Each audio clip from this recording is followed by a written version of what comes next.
And behold, a man of God went from Judah to Bethel by the word of the Lord, and Jeroboam stood by the altar to burn incense.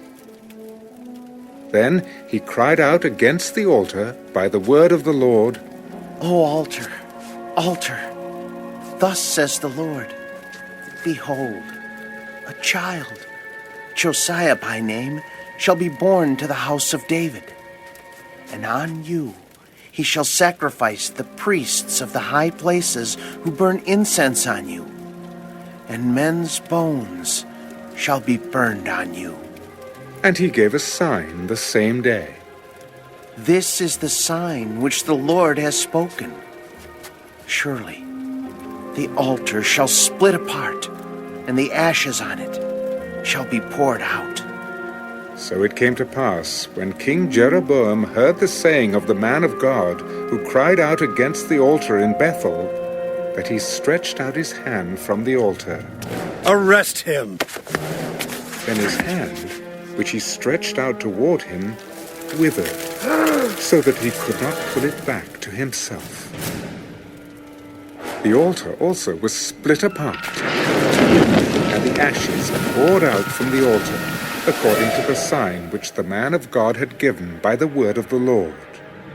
Then the king answered and said to the man of God, Please entreat the favor of the Lord your God, and pray for me, that my hand may be restored to me. So the man of God entreated the Lord, and the king's hand was restored to him, and became as before. Then the king said to the man of God, Come home with me and refresh yourself, and I will give you a reward.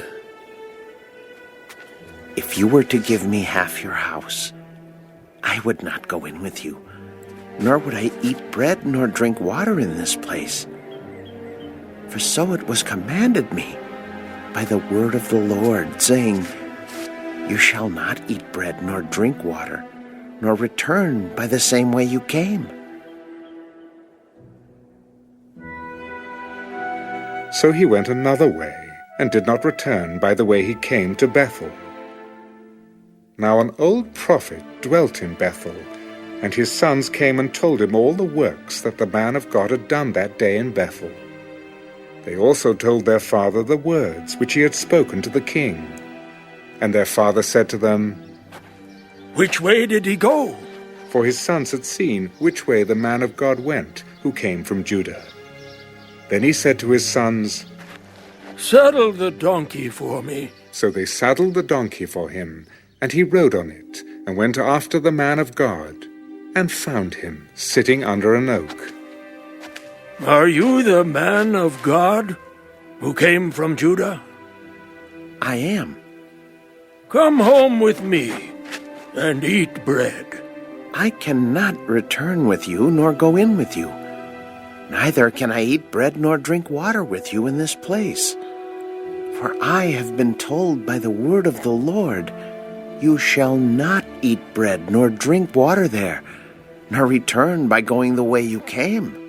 I too am a prophet, as you are, and an angel spoke to me by the word of the Lord, saying, Bring him back with you to your house, that he may eat bread and drink water. He was lying to him. So he went back with him, and ate bread in his house, and drank water. Now it happened, as they sat at the table, that the word of the Lord came to the prophet who had brought him back, and he cried out to the man of God who came from Judah, Thus says the Lord, Because you have disobeyed the word of the Lord, and have not kept the commandment which the Lord your God commanded you, but you came back, ate bread, and drank water in the place of which the Lord said to you, Eat no bread and drink no water, your corpse shall not come to the tomb of your fathers. So it was, after he had eaten bread and after he had drunk, that he saddled the donkey for him, the prophet whom he had brought back. When he was gone, a lion met him on the road and killed him.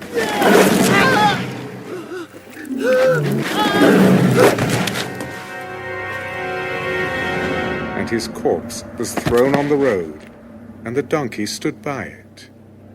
The lion also stood by the corpse, and there men passed by and saw the corpse thrown on the road, and the lion standing by the corpse. Then they went and told it in the city where the old prophet dwelt. Now when the prophet who had brought him back from the way heard it, he said, It is the man of God who was disobedient to the word of the Lord. Therefore the Lord has delivered him to the lion, which has torn him and killed him, according to the word of the Lord, which he spoke to him. And he spoke to his sons. Saddle the donkey for me. So they saddled it. Then he went and found his corpse thrown on the road, and the donkey and the lion standing by the corpse. The lion had not eaten the corpse, nor torn the donkey.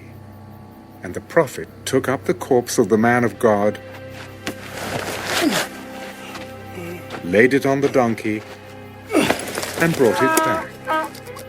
So the old prophet came to the city to mourn and to bury him. Then he laid the corpse in his own tomb, and they mourned over him. Alas, my brother! So it was, after he had buried him, that he spoke to his sons. When I am dead, then bury me in the tomb where the man of God is buried. Lay my bones beside his bones. For the saying which he cried out by the word of the Lord against the altar in Bethel, and against all the shrines and the high places which are in the cities of Samaria, will surely come to pass. After this event, Jeroboam did not turn from his evil way, but again he made priests from every class of people for the high places. Whoever wished, he consecrated him, and he became one of the priests of the high places. And this thing was the sin of the house of Jeroboam, so as to exterminate and destroy it from the face of the earth.